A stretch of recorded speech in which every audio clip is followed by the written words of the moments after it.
อยากใครอ่ะนั่นนะอยากจะซื้อมาสลัดจุ่มเมื่อเราบอก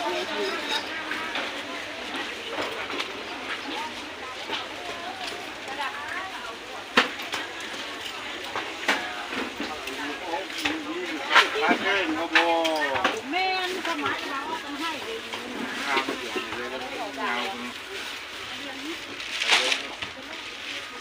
อังร้อน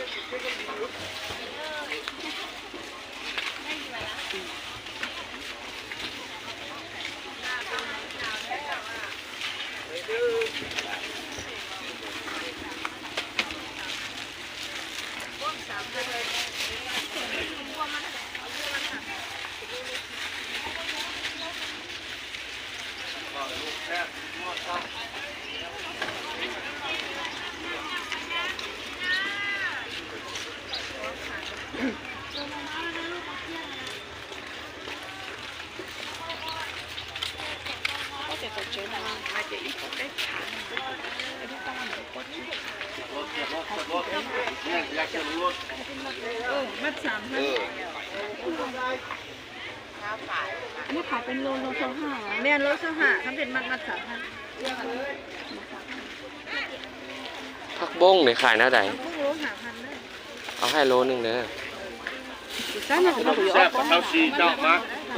อันนี้เดี๋ยวมัดเท่าไหร่ขายเป็นโลอ่ะ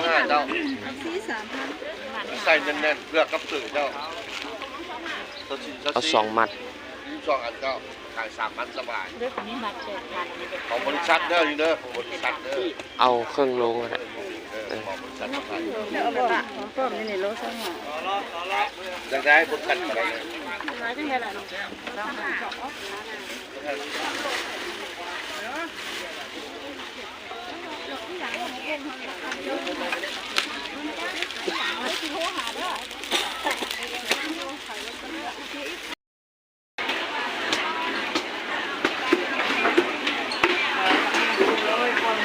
ไม่ใช่เหรอ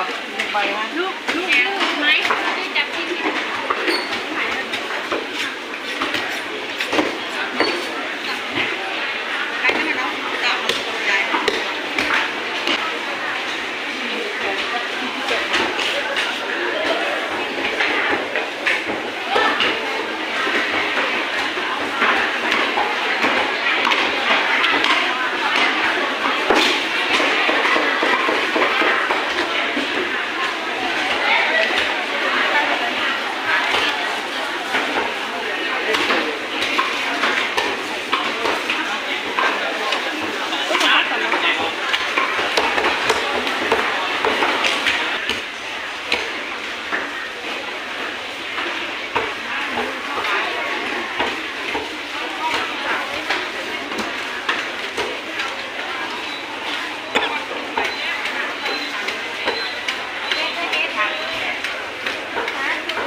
ลัดโลเท่าไหร่